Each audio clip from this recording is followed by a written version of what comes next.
This week's Millennial Affirmations. I am the villain in other stories, but the hero in my own. I am holding the line.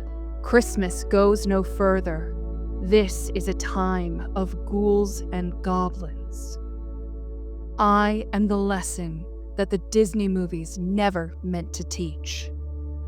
I am entering every room like a cloud of bats precedes my entrance.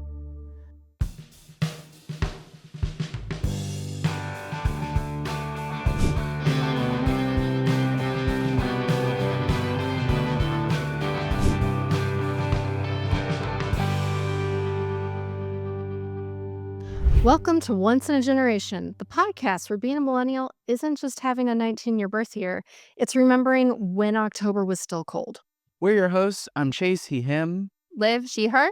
And Katie, she, her.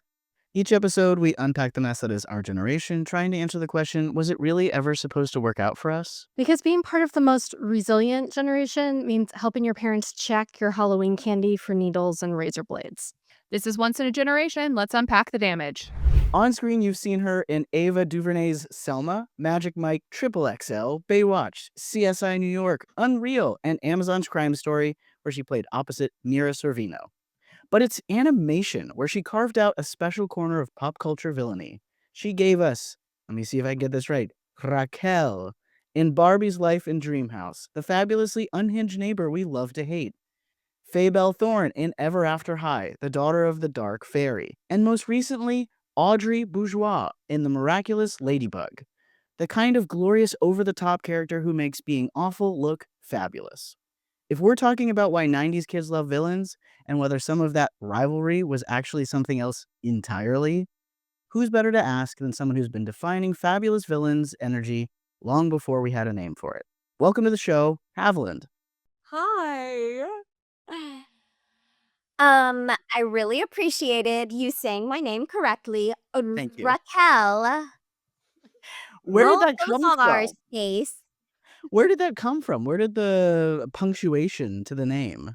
Honestly, so in voiceover, usually when you're establishing a character, they call it the voice print. So when you're establishing it, usually like the first, session you're in, you'll kind of go through certain things, especially if it's going to be very recurring or series regular, etc. And, you say your name a few times, they'll have you laugh, they'll have you, certain things that are like kind of canon for every person. What's your laugh going to be like? What's your speech pattern going to kind of sound like? And I don't know, it came out of my mouth. And they were like, oh, just go through and do hi, I'm Raquelle. Hi, and so I already kind of had the kind of bratty, fabulous, I guess. I always say don't judge your characters. Raquelle has a high opinion of Raquelle. Okay, so I just started kind of messing around with it, and I was like, I'm Raquelle. And I was kind of like, oh, I want to do something that kind of punctuates it. And then it just came Raquelle. We're doing the Halloween episode. I don't know if you know this. It's a little bright outside. It's probably not Halloween when we're recording this, I assume. And now it is Halloween. And I wanted to go around the room and say, who did everyone show up as today? So I'm showing up as Bride of Chucky. And after I put the whole costume together, after I put the makeup on, after I got the glitter in my eyes, after I faked a bob, all these other things, I realized I've only half seen that movie. It's just so iconic in my head. I was able to immediately, with no questions, assemble the costume. But if you guys ask me any questions about it, I will know. I don't know. Brad Dourif is involved, I think. I'm pretty sure. I don't like scary movies. You don't. No. Nice Halloween intro. Oh, that definitely influences, I think, your Halloween costume selection. Yes. Which I am showing up as Tommy, the Green Ranger from Power Rangers, one of the best 90s villains. Maybe a sexual awakening, maybe a trans awakening. Either way, having someone start off as the villain, lose his power, and then find himself again as one of the most longest running Power Rangers, it's awesome. Katie, how was Medusa 90s? It's a good question. And so the answer is it's a long walk to a short answer. Originally, I wanted to be Hera from Hercules, the TV show, because that and Xena were my jam. But she only ever shows up as like a peacock feather. And I was like, no one's going to get who I am. So I was like, going. And then I saw the Medusa costume. And I was like, I can work with that. And then I thought about it. And it was like, Clash of the Titans, the 1981, it's not a 90s film, but if you grew up on like Sci-Fi Channel and TNT in the 90s, you saw it way too much. And like the little boo-boo owl and everything. So I was like, I can go as Medusa from Clash of the Titans. That was part of my childhood. That's great. I'll And you're make it. killing it. You're killing Thank it. you. How about you, Haviland, what do we got going Haviland? on? Talk to me about this wig. I'm so curious. Okay, so I don't ever I don't do cosplay typically unless it's like I did a Taylor Swift cosplay, which I nailed.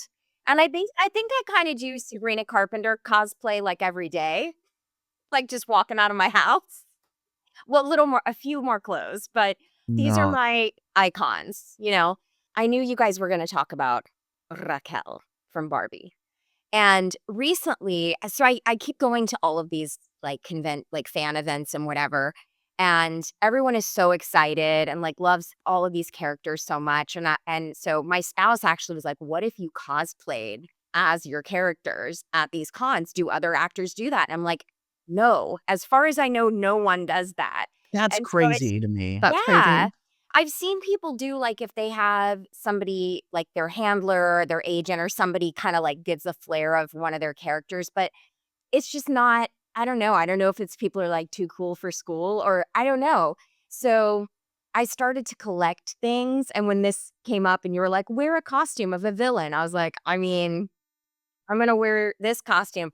Unfortunately, today, because I'm so used to having wonderful, beautiful, very nice wigs, you know, when I'm doing on camera and stage work, and really great people that actually do this for a living, that I was like, I'm just going to throw the wig on. I can do a wig prep. I've got a great prep going on under Yeah, I here. bet. It's It's very Broadway, secure. right?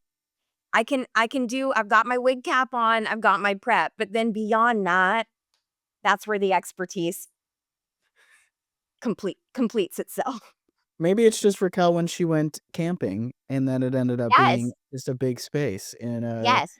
camper van. Yep, she did go camping, and they got her to go camping by telling her that she was going to a luxury wooded resort.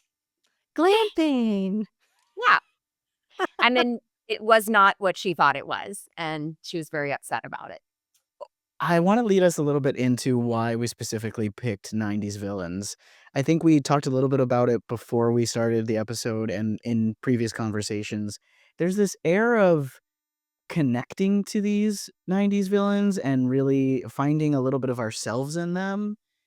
What do you think drew maybe you to play so many wonderful villains, but other people in a similar lifestyle looking at these as well? I honestly always liked villains growing up. I was always more interested in especially if I watched a lot of like girly stuff when I was growing up. I was into Barbies and My Little Ponies and She-Ra and Jim and like, all of that.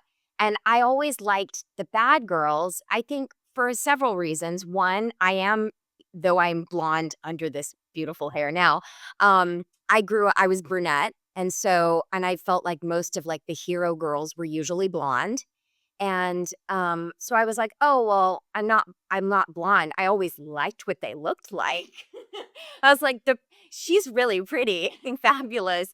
But the ones that had like meat to them, like a little bit of chutzpah, stuff going on, they were usually the villains. I mean, of course, we're talking about tropes, and there's all kinds of conversations that have that have happened and have been happening about what all of that says about our culture and so forth. But I just think that there was more to them. There was more than meets the eye.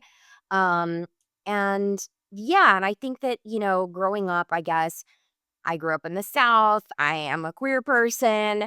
I'm super progressive. My whole family was, just growing up at that point, a red state. Maybe it is again, who knows?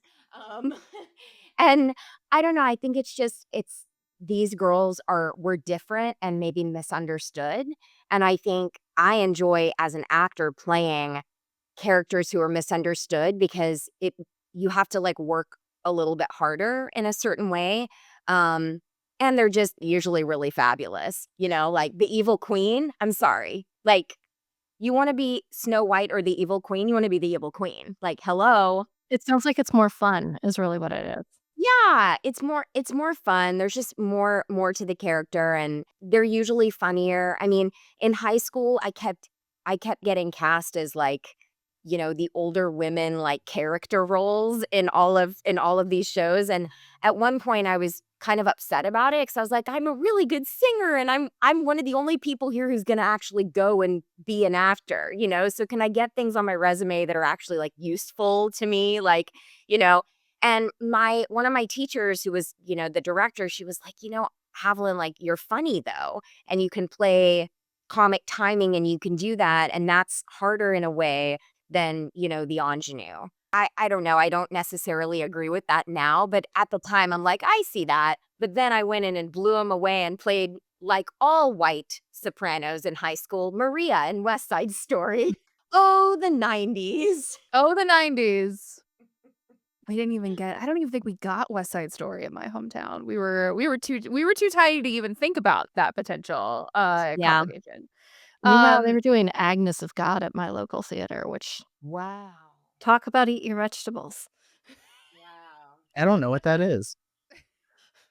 You should Google it. you should Google it. Yeah. Listener, you should also Google it. Everybody should Google it. We were busy Yes. doing Oklahoma. We were busy doing Oklahoma for the 10,000th time. So we kind of jumped into villains. I like to pull us back to Halloween just kind of briefly since this is roughly when it's going to come out. We all have on costumes as adults. I feel like maybe the costumes you wear are a little bit different than who we were than what we wore as a kid, but the ones we wore as a kid are a little bit more representative maybe of who we were then or what we were thinking about then. So just like for the group, any particular like childhood costume that really stands out or like a really great moment when you were wearing it? So, I mean, I think that there's like, what are the ones that I have so many photos of? It's like when my mom made a Belle dress for me. And so she wanted to get all the pictures because she sewed that herself. And like the same thing for like a Tinkerbell costume when I was 3. But like the ones that I really loved doing, I went as a mummy one year, which was just like a white unitard and then like a ripped up bed sheet just wrapped around every limb. I had so much fun in that costume. It was great. I was like, I don't have to be pretty. I don't have to do anything else. Like I can just run around on a bed sheet and get candy.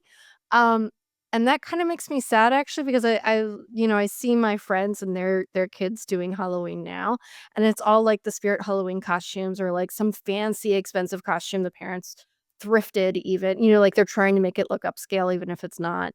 And there's like no like DIY look that's like acceptable anymore. I don't know. Anyway, I'm ranting, but Make Halloween look shitty again. right. Or just like homegrown, like Yeah. pre-Pinterest Halloween. Yeah. Do you That's have a favorite costume you wore growing up, Haviland? Um, I similarly, my parents were not into like go and buy an expensive costume. That just was not my trajectory. So I was usually pulling things I had. Like I was just pulling it's like, what do I have that I could make? And, I mean, when I was really little, I guess, I had like a Cinderella dress when I was little um but I think I was a hula girl one year, and it was, like, the one year in Savannah that it was really cold on Halloween, and so I wore, like I had, like, a fur coat, like a little rabbit fur coat, and I had the I don't why are there no pictures of this? I don't know, but little, like, 5, 6-year-old Haviland in a hula outfit with a white fur coat over it.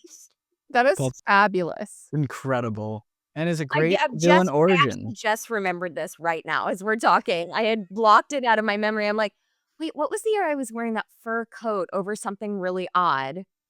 I mean, honestly, I'm like, "Oh, I need to do that. I need to bring back that look." Mm-hmm. Can I ask you, the hula skirt, was it, like, actually the, like, raffia or, like, grass, or was it that, like, shredded plastic, iridescent, like, the stuff that they put in Easter baskets now, if you know what I It mean? wasn't that. I think it was kind of a cross between the 2. I mean, it was probably honestly something it was one of the very few things that probably we got at a costume store. Um, but yeah, I mean, I was really little. I don't totally remember that, but ongoing later on, I mean, it was Spice Girls. Obviously, we all dressed as Spice Girls. Things like that that I could go, "Oh, who's somebody I really admire?" And I'm just gonna kinda make myself look like their vibe. That's incredible. My Halloween was always a dude. I always wanted to be not shocking. Not But shocking. like there was one where my brother was the alligator, and my mom made all the costumes. My brother was Mhm. the alligator, my sister was Tinkerbell, and I was Peter Pan. Oh, But that's so then cool. Classic. classic. One year, my brother and I both wanted to be Aladdin. And I think my brother was like 3 years old, which would have made me 9. And we both went as Aladdin, but the only thing that was different about our costumes is my mom sewed a button on mine, so it was closed, and didn't sew one on my brother's, and I was livid. So mad that I couldn't just walk around the neighborhood bare-chested. But another thing I wanna go into eventually is Disney men that don't have nipples, because it's a thing. You are obsessed with this episode. And We're gonna have to do Ken. it at some point. That's We're a Ken, you gonna have do it. we're gonna get banned candles. from YouTube, but we'll have to do it. But my cute one is my wife and I found out years after we got together that on the same year, I don't know what movie must have come out, but on the same year, both of our mothers homemade dinosaur costumes out of very, very similar patterns. And there are photos of us, which were like a year apart in age. So I guess she was a year older than me, but it was the same Halloween. There's photos of us in the same costumes, basically, from, like, the same pattern book, made out of the same things that, we both, like, refused to take off for basically a year after that Halloween. Maybe you should do that again for Halloween coming up. We should all dress as our favorite Halloween costume Well, from it's much 10,000 Childhood. degrees outside every single year, but if it is cool this year, we could think about it. It might be. It might be. Global What was trick-or-treating like for everybody? We always went to this mega not like it was not a mega rich neighborhood, it was a rich mega neighborhood. It was one of the only subdivisions, like, in my hometown, and all the, like, much richer kids would have golf carts that they would go around in, but, like, the whole thing of it was basically you'd drop your kids off, and they'd go wander off, and then eventually you would find them again, pre-cell phones. And the just, like, the weight of the bag you would exit there with was crazy, and eventually the fire marshal had to get involved because there were so many cars blocking up the only main road in and out of it. But it always felt like shooting fish in a barrel. I always wanted to wander through scary neighborhoods and see weird houses and, like, real organic places where people lived, not this incredibly manufactured subdivision, and my wish was never granted. I wish for real neighborhoods. This must be what trunk or treat kids feel like, except for it's even more intense. I hate the idea of trunk or treat, but I Me also, too. like, I had, What like, is the wait, what is trunk or treat? You've never heard of trunk or treat? okay, It hasn't made its way to LA, or at least Must just not have. or you just don't have enough, safety, paranoid moms in your life. So it's like the substitute for trick-or-treating now because a lot of neighborhoods don't get into it, or they don't trust their neighbors, or maybe they live in places where the houses are too spread out. So you go somewhere, it's usually organized like by a school or a church or something like that. And everyone sets up their cars and they get like all insane about how they dress up the trunks. Like they'll do themes. And the kids trick or treat between the cars to get their hauls. it's My cheating. parents would have never, ever done that. Right. Same. No. Mine Really? either. No, we're not gonna do that. Yeah. Yeah. No, I was spoiled for Halloween though, because so my younger brother was born on Halloween, which meant that we had a trick-or-treating birthday party in our house every year. He was not that into it, but I diva'd out as the older sister and made it a thing. And so like we decorate the house, and then we lived in a row home community where everyone got really into it. Like Baltimore loves its camp. And so like they would like string up ghosts in between the houses and like flying witches on zip lines that would go back and forth. And the guys would be like the dads would be in the Frankenstein costumes or the werewolf costumes on the porches, pretending to be dead and then scare the kids. Like the very iconic trick or treat experience that you think of for like a middle class family.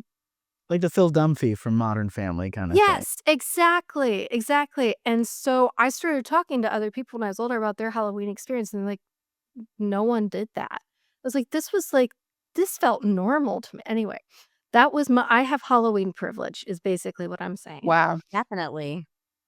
How late did you all trick or Oh, treat? that's a good question. And did you have an actual bag or a pillowcase? I had We like a always store. got I mad did a at the different kids thing who every showed up year. with the pillowcases. I always had pillowcases. I never had a pillowcase. I gotta say, I only remember trick or treating 1 year. I know there must be more, but my memory is I was probably like, because my brother is a lot older than me. He's like 8 years older than me. So I remember going 1 year with when he was like still into it because he's like, oh, I can go get candy and take my little sister, you know. So he must have been in junior high. I was maybe in like first grade, second grade, but I don't remember any other trick or treating. I definitely not after that. Like I think I was like working. Like I had a weird childhood, you guys. My spouse points this out to me sometimes. I'm like, I don't think that's normal at all. And they'll be like, Haviland, you aren't normal. But you got to live your Don't Halloween judge other fantasies. people's experiences on your weird experience. That's fair. But you get to dress up or at least act in different Yeah. characters for a living now. Right. And So they you give really you money won. rather than candy. Right.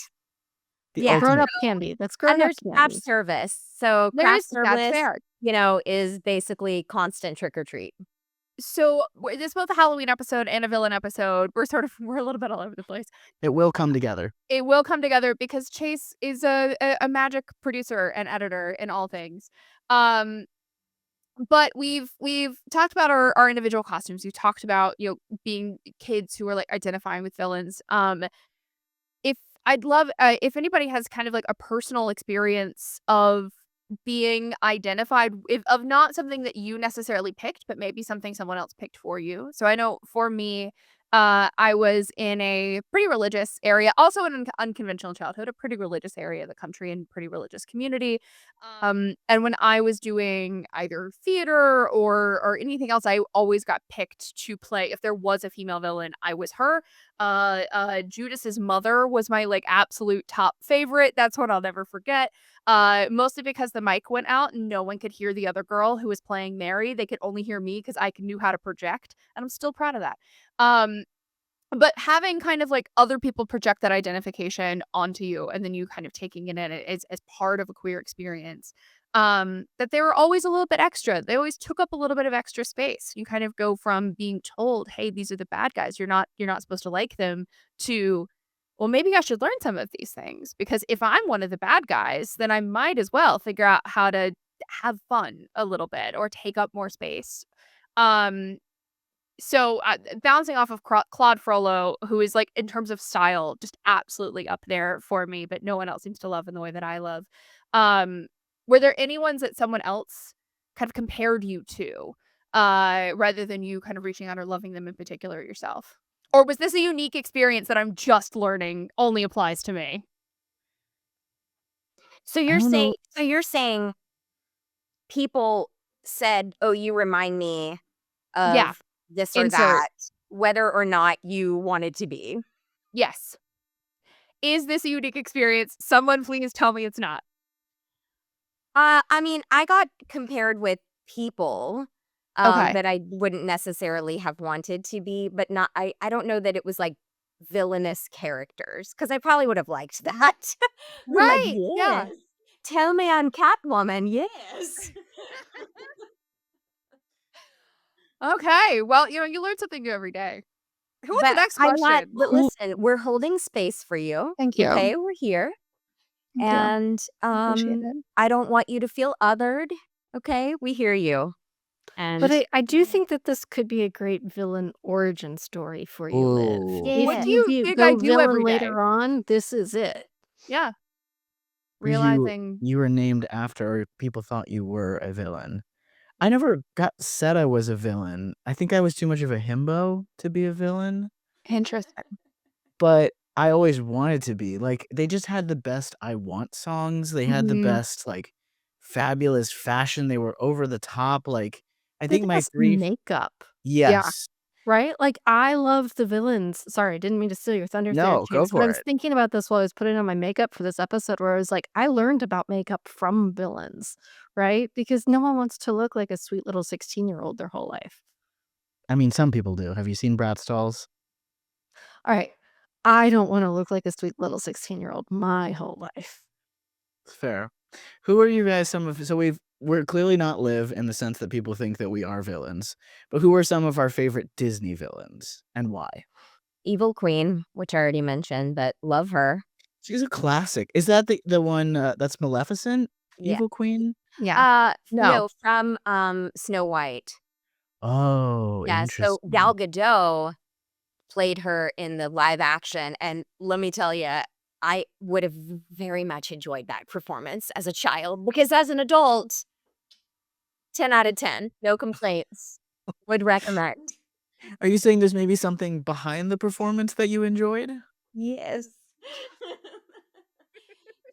She's I mean, I think, I mean, power is very attractive. And although obviously, in my young adulthood, I maybe made some mistakes in like going up like power just because someone seems confident and powerful does not mean that they're necessarily also going to be kind and holding accountability for their actions and things like that.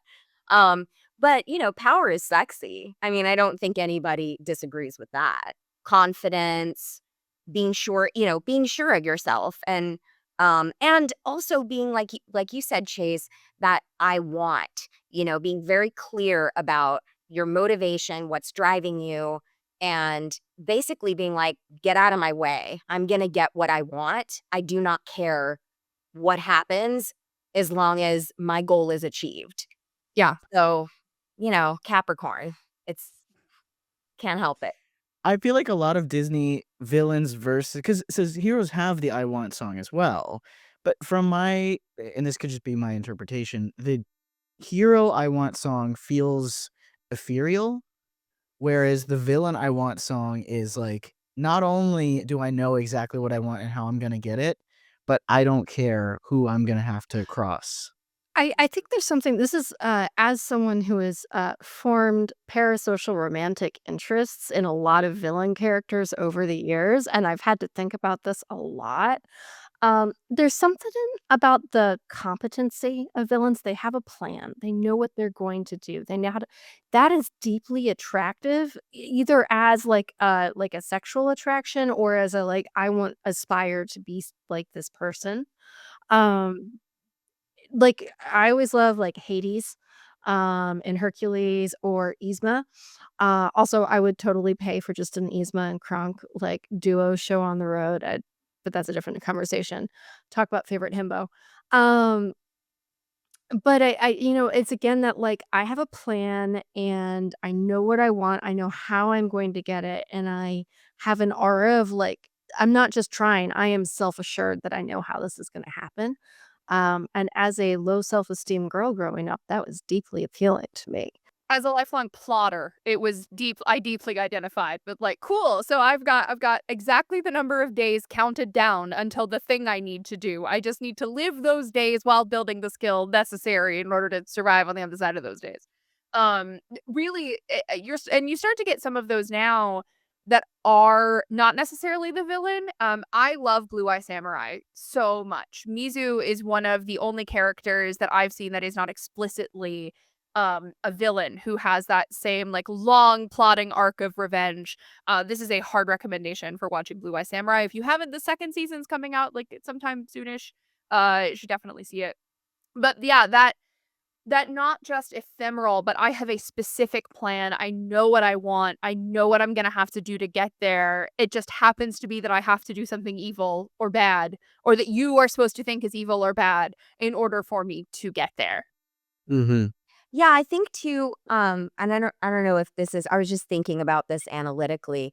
Being that we were raised by boomer parents, I feel like, my mom anyway is a real fabulous piece of work, and she's amazing. Very stylish and did her own thing and did not ever and has never and does not conform. But I think that was such an highlighted, bolded, underlined thing for me growing up that it's almost like I wasn't in a certain sense, it was like, why would I not be into the women especially who were in charge, they were, queens, or they were in some they had special powers, or they were the matriarch of their family and they were in control. Those kinds of things, I think, for many boomer women, to be able to say, yes, we're taking our power. It was a very feminist kind of thing, that, these kind of wide-eyed, ingenues who were just like looking for their prince. It was kind of like, I don't know, that was in my household anyway. It was like, no, like that's not what your life you don't go look for your prince. You go out and like work for your goals, and you get the job you want, you get the career you want, and that kind of thing. So I don't know. No, I just was analyzing it like, that actually kind of correlates to, you know, how we grew up, I guess. 100%. My partner has this pin that I love, and she's actually said it to her mom. The pin says, "But mom, I am a rich man." Yes, share. Share. Share, which is funny, Chase. I think you're in my head because as I was sitting here a couple of minutes ago, like I'm sort of giving a little share right now. I Yes. thought that's what you A were, little, a actually. I was lot. like, wait, hold on. Is Raquel share? Maybe that's her origin story. Maybe Raquel is young Okay. Cher. Cher's mom, Cher's mom, I guess, had said to her, like, go marry a rich man. I'm paraphrasing the story. And yeah, she said, but mom, I am a rich man. Mhm. Yeah, Oh, yeah. incredible. Also talking about Cher, I feel like isn't a villain, but she gives big villain energy. Because I think she's she powerful. is, and she plays ambiguous very well. Yeah. Which I think is something that I mean, Haviland, you probably know this better as an actress, but like I feel like um being it's a risk to be perceived as someone who's not just always like the sexy, sweet, whatever female trope, because you can get stuck if you're not careful. Yeah, definitely. Definitely. I mean, I think I've thought this over time, and especially recently, sort of like looking, back over my career thus far, kind of you know, saying like, was it smart to be out of the closet from the beginning? Was it smart to kind of be so I mean, was it good, and has it helped people, and did it help me, not be hung up on that as an artist? Yes, absolutely. And I think, I'm glad I have been out forever. But yeah, I think I was a little bit naive in thinking that, everybody was going to get right on board with gay rights. Like, oh, listen, I'm just going to tell them who I am and they're going to be fine with it because I'm great. And in hindsight, I'm like, oh yeah, no, there's lots of opportunities that I haven't had, or that I missed out on, or didn't you know got to the all the way through the callbacks and didn't ultimately get. And in hindsight, I'm like, oh yeah, no, a lot of those were simply because I was queer. Like it simply got down to the line, and it was like, well, particularly pre Me Too, definitely pre Me Too. So So they use it as a tiebreaker when they're not sure.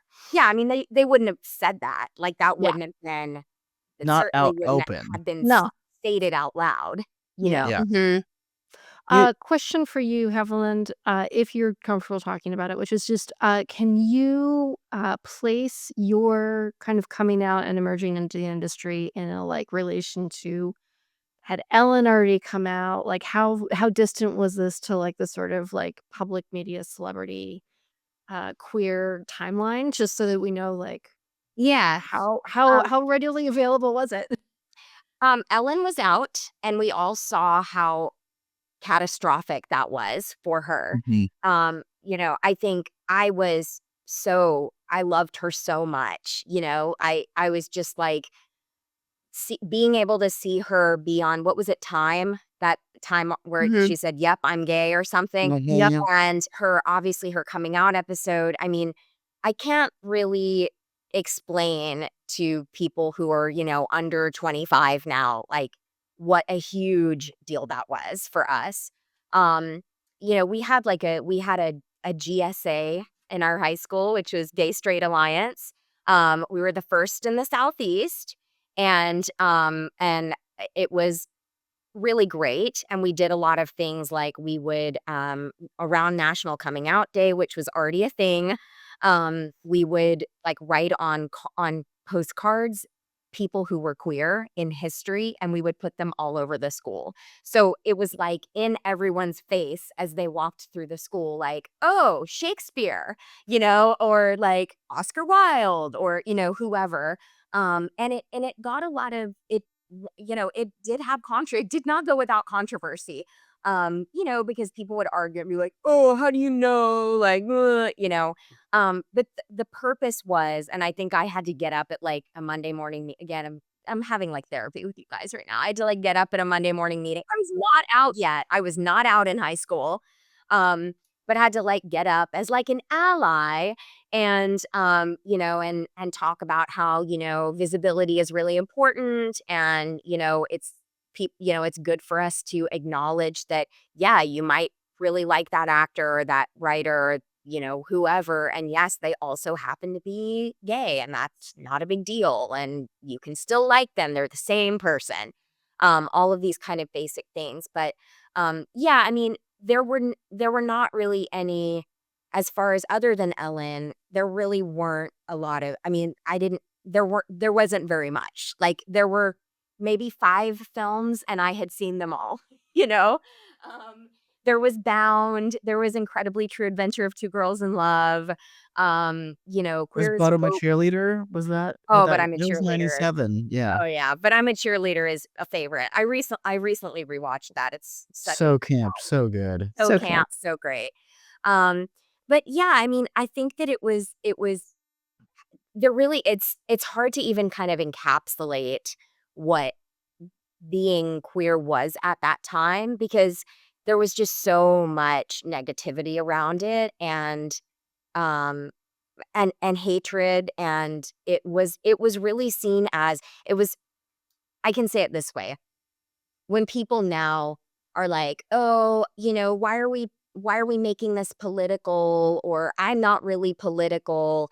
And, for me, I probably would have been political regardless, because I grew up, my dad was a politician, but I I can't not be political. I don't have that privilege, None of us here do, right? So I can't just go in a bubble and be like, "Whatever, nothing affects me," because they're talking about, ending gay marriage, and what does that mean for those of us who are married, and, friends who have children, and all of these things. So it's, knowing that it was to the point where it was basically illegal in a lot of ways to just be who you were. It felt like when you came out that you were making this big grand statement, this big grand, like, "I am declaring myself as, a member of the gay community," and many people just want to live their lives. Many people don't really want it to be.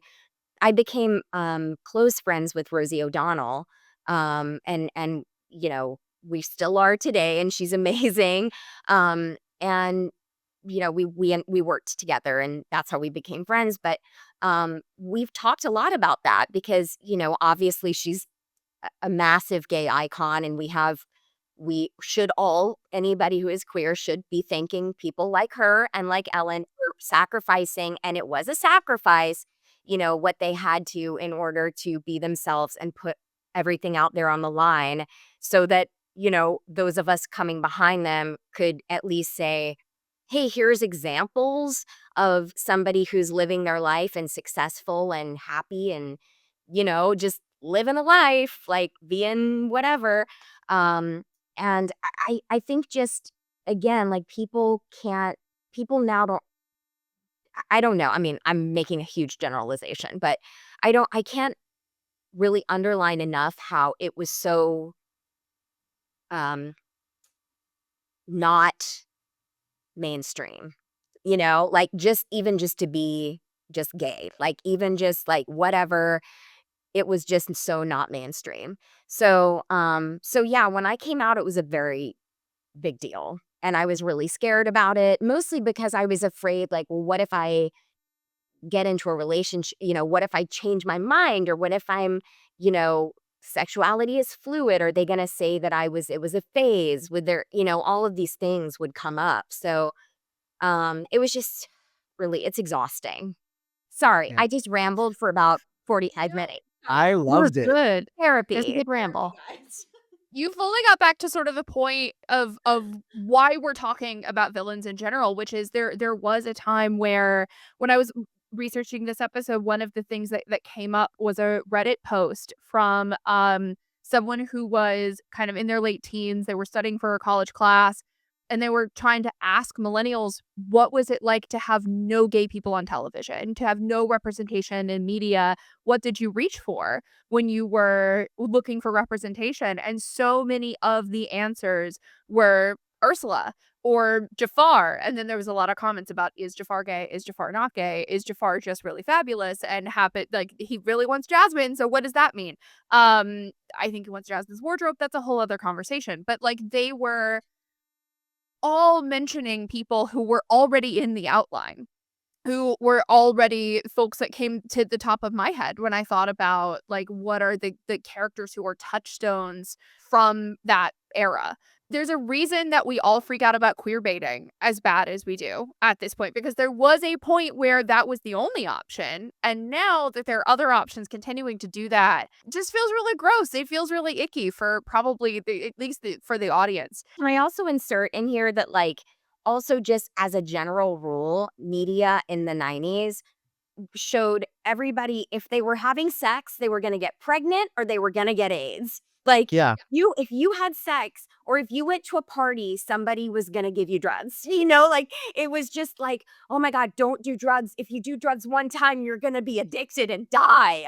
Like you have sex, you're getting pregnant or you're getting an Mhm. STD. Like I think that we were so frightened into thinking like, so that was a thing too, because people were like, oh, well, gay people, like, you're going to get sick. It was just it was a thing that was so, like, underlined. I've been rewatching 90210, and they really talk Oh, about, wow. like, everybody's always getting pregnant, and they're always like, have you been tested? And I'm like, they've been dating for 2 years monogamously. Like, it's like, but I mean, at least they were talking about it, I guess. I mean, are people now, like, even do they even know to get tested? I don't know. Who knows?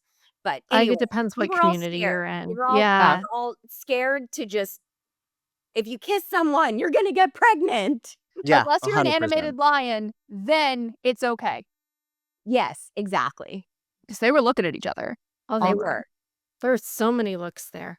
No, I think that this is a tangent, but Haviland, you called it something like the 90s were so reductive. And, now as an elder millennial, I'm not because I've chosen to be child free, but a lot of my friends are in the like child journey. And right, good for them. I support them. I'm very excited to be the crazy Medusa aunt. And I think this is one of the reasons that infertility and fertility problems is such a shocking thing for our generation, beyond sort of the like, we don't talk about this sort of thing that has always been the stigma, is that we grew up on media that told us that, like, if you have sex one time, like, you don't even have to have actual sex the whole way. Like, there could be partial penetration and no ejaculation. We're going to have to edit that out for YouTube. But Thanks. like, it doesn't have to be the full thing. Like, they scared us so much that if there's one sperm around, you will get pregnant. 100%. Um, and now, like, I'm and not even like they're not like 45. Like these are like 35-year-old women who are trying to get pregnant, and they're finding out that it could take them like 5 years. Some of Or it's maybe they biology, won't. and Or I think maybe some it of Or just that's maybe like they we won't. had skewed expectations. Yeah, Yeah, I Every mean, hot tub you could know, ruin also your our life. food supply. We could really go. A tangent. What do you mean a tangent? Let's talk about all of the crap they put in our food in the 80s and 90s. Oh god, that's a whole nother episode It's we're a gonna whole get other thing. into. I really want to do this. So, Avalon, we planned a game. It's not really a game. It's just a lightning. It's whatever it It's is. kind of a game. The background for our listeners here is just that when we were having a pre-production call with Haviland, we talked a lot about how a lot of 90s villains are queer-coded, and then a lot of 90s villains that weren't intended to be gay or queer often developed LGBTQ followings and ships because the intensity of the relationship seems a little not straight. What do you think about Jafar? What's going on there? I don't I feel really weird assigning full identities around some of this, but like he gives Ace vibes to me. Like I think he wants Jasmine for the status it gives him. And he's not really interested in Aladdin either, except for the power and like what he can do for him. So yeah, I don't know. I'm getting strong Ace vibes there. I agree. Yeah, I didn't know I was going to agree with that going in, but that is like a really good point. That is a really good point. I will also go not like again full assignment, but vibes. Vibes. Who's next? Mulan Shan Yu. Is that a gay relationship? That's gay. Okay. I think so. I Wait. think so. Shang? Or Shang, Who wrote Shang. Shan Yu in the outline? I Not didn't write me. Hey, shit. I didn't do it. All right, take that over again. Thank you for catching that. Shan Yu's the advisor, right? Shan Yu is. Shan Yu's the Hun villain. He has the Hun villain. Oh, God. Okay. But I do- also, is there something sexy going on there? True. You put a slash in between two names. I'm a trained fan fiction reader. Like, I'm gonna assume you mean a relationship. That Wait, probably isn't was Shan one of Yu the- that performative art thing? That's not even the. That's Shin-yun. I have to cut this whole thing. Mulan and Shang. Mulan and Shang. Yes. The gender bending. It's Victor Victoria does, ancient China, Disney. It is very interesting to give Mulan a love interest, given the fact that she's in drag the whole time. Mm-hmm. Shakespearean. Very Very Shakespearean. Shakespearean. Mhm. I'm gonna go bisexual. But I think we Mulan can. is straight. Well, I don't know, but like I feel I said this before, but it feels Victor Victoria to me, which is like it's not straight. It's in the queer neighborhood. I can't tell you like give an assignment to it, but like it's queer. I just can't tell you what. It's in the spectrum. Speaking of it's queer, I just can't tell you what. The thruple from The Road to El Dorado. What do we think's going on there? you know that one, Haviland? Have you seen El Dorado? Oh my god, do yourself a favor. It's a gem. The voice acting is incredible. As a voice actor, you will appreciate it. Okay. Well, Yes. All right. There's a wonderful meme that gets a gif that gets used all the time, which is the two guys where they're like trying to decide something and they're just like both. Why not both? And I was like, that it is bisexual energy / polyam, I guess.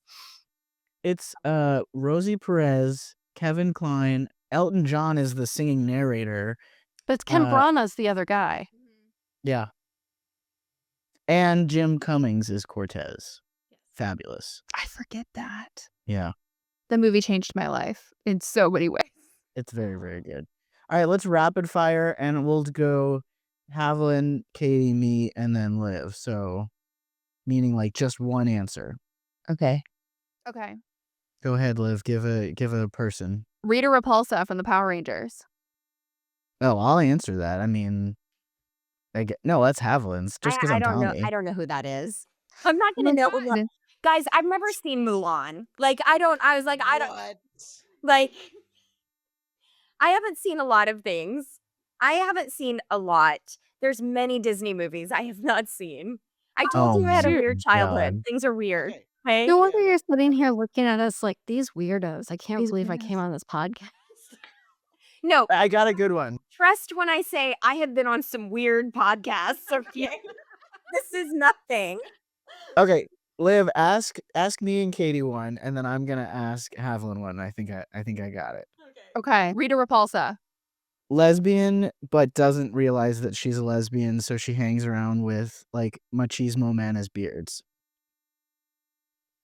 I buy that. Mm-hmm. Okay.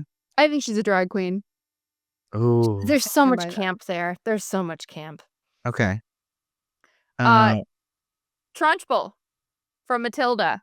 Oh, like repressed lesbian for sure. I don't think it's repressed.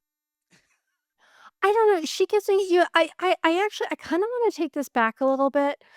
She gives me the same vibes as Aunt Lydia from Handmaid's Tale, which makes me think it's more like frustrated, straight, feminine sexuality that's just like gotten twisted into this like really fascist person. I don't know. Anyway, Haviland, Raquelle from Barbie Dreamhouse. I think Raquel identifies as cis heterosexual. But do I think that there's a little bit too much obsession with Barbie for a purely 100% straight person? Probably. Like, but I don't think that I think it's that kind where it's like you would never initiate anything. And if somebody was like, oh, is there something going on there? You would absolutely not. Like, I'm not, not that there's anything wrong with it, but it's not me, Like, Sometimes you just need a close codependent female friendship to ruin your life, and anything can happen. yeah. Anything can happen. I was gonna say I get very strong. If you guys are familiar with Kim Possible, like Shago, Kim Possible, like sort of that like villain obsession that actually gets read as like sapphic obsession. Yeah. I get the same thing from Raquel. Yeah. Yes, totally. I feel like I actually have played quite a few characters like that on camera and off, like on camera and voice. I mean, where it's just like you're competitive with, like, where I play, I'm competitive with the other, the girl or whatever. And it's usually over the job or the man or the whatever it is. But like, really, it's more like, do you kind of want to be that girl, or do you want to be with that girl? Mm-hmm. Yeah. I literally said the same thing about Brendan Fraser when we watched The Mummy. Do I want to be that guy or do I want to fuck him? And Yeah, the answer maybe is a little yes. bit of both. Yeah. Yeah, exactly. Yes, and. Yes, and. Do you think that you play Raquel or a character similar to that because you give brunette energy or just lesbian queer energy? Do I give lesbian queer energy though? I think you have a confidence level that is from someone who's only experienced slight trauma through development. And I would mean that agree with that. positively. I would agree with that, but I They've also examined when themselves. we Yes. first met, I was like, this is not the energy I was expecting based off of the like description Chase gave me. So I don't know that you're stereotypical. Yeah. I'm curious. Okay, analyze me. Go. Therapy, put your therapy hat on. Oh, I know. I'm like, what did you think I was gonna be like? Also, Katie does tarot and like will read you fucking rights. It's and I crazy. have a therapist mother. Like Okay. Anyway, no, I think it's just you are very femme presenting with like mannerisms that I typically associate with more straight women, which is a like micro assumption on my side. But I have found that the like performance of femininity in that like micro way is usually something that is done by straight women to sort of like uh showcase their femininity to the men, if that makes sense. And so when I, am around bi or any other way queer women, I don't get the same sort of like micro feminine characteristics from them because there's no man to play to that they're looking, Right. if that makes sense. Yeah. And hopefully none of that was upsetting for me to say no. to you. You can always cut it. No, I think that's interesting. And yes, I mean, we're always performing. You know what I mean? Like we're a performative species. So, it's just sort of like, what are you performing for? And yeah, I think it's probably, perhaps it's confusing to people, because no, I'm not like performing because I'm trying to get the hot guy in the room to look at me or something. Um, I just like to have fun. And so, you know what I mean? Like, I mean, also, I will say this too. I did not grow up being, uh, the pretty girl in class or whatever. Like, I was friends with all the pretty girls. I was friends with the popular girls, but I was not sort of, you know how you kind of get assigned when you're a child, of like who you were assigned as popular or nerdy or talented or slutty or like whatever it is that people assign you as. And I was just sort of assigned as like, oh, well, she's responsible and talented and like she's an actor and kind of does that stuff, but it and is like on top of things, like but I wasn't sort of like I mean, I didn't go to a school with like a prom queen and king or anything like that, but I never would have even been considered for any of that. Like that wouldn't have been even remotely in consideration, right? So I think as an adult, um, I have I can make myself into what people think, "Oh, like she was a prom queen." Like I can characterize myself, with hair and makeup and performing and whatever, to be that. And it's like it's a little winky wink from me because I'm like, LOL, like am I what you like? It's fun. It's Yeah. costume. Right. Right. Well, and I think that's sort of like also like one, it kind of goes back to like we shouldn't actually be making assumptions about people because, you Well, know, we do though. I mean, we we do. do. But I think it also kind of goes to we talk a lot about code switching, right? We were talking about this earlier with Chase and his super Oh conservative job God. interview that he had to go to. But I think that the sort of like the performance is something that is part of that like code switching that anyone who's in the alphabet mafia grouping has to figure out. Yeah. Yeah, and I think, like, I'm pretty much, like, the way I am right now is the way I am, you know? But certainly around different it's kind of I sort of think of it like how you talk to your grandparents, or how you talk to little kids. It's you, but you're gonna be maybe careful with how you put something, or you're gonna not get super techie with older people, or you're not gonna curse around little kids. Like, I fuck that up every day. case in point, Chase. Um, but yeah, I think at the end of the day, like I'm a pretty outgoing, friendly, kind person. And I'm also very goal oriented. So, and I really I ask people a lot of questions. I like knowing a lot. I'm a very curious person. But it's fun to play dress up as I'm sitting here in this ridiculous outfit. If I weren't, no, I would have like my blonde hair and my lashes on, and I would have dressed in something that's a fun, pr- you know, dressy outfit of me that I feel, maybe sexy in, or I feel like I'm having a good time. Like then I'm gonna feel like very confident and have a good time, guys. Wear whatever you want. You be whoever you want, do whatever you want, have a good time, just be nice to people. It makes me think about when we first met because we first met on the set of Unicorn Planet, the show that you wrote that with Reed and Croce. Yes. Yeah. Not that like there's something special about LA and like all of these queerdos coming together and just playing. Like when you said that it's just fun to play and be big. Like, I think that's what I like so much about Villains is, like, they did not care. They were just playing and doing exactly what they wanted, and I think that it felt good as a queer kid growing up seeing that, thinking, maybe I can just do what I want to. Maybe you can, Chase. Look at you go. I'm Tommy. Okay, so the last thing is there anything that you are working on right now you want our audience to know about? I would just say, like, please follow me on my socials. I'm quite active, particularly on Instagram and TikTok.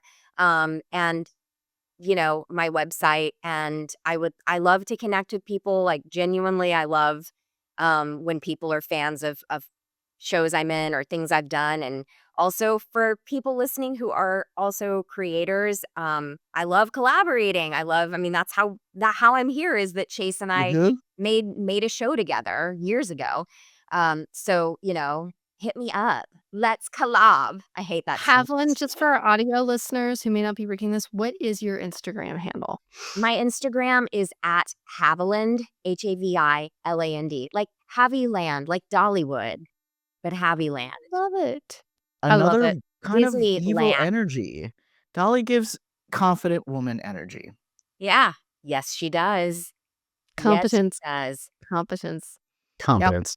That's another episode of Once in a Generation. If you enjoyed this episode or want to share your favorite villain, let us know in the comments. Next week, we're talking about the Gore v. Bush election and how it ruined our understanding of the political structure. You can find us at onceinagенerationpod.com. Follow us at the social links in the description. And if you want to support the show and give us a little love, join us on Patreon, where we have additional content for our patrons. Thanks for unpacking the damage with us. We'll see you next week. And remember, full-size candy bars are much cheaper at Costco. You can be that house even in this economy.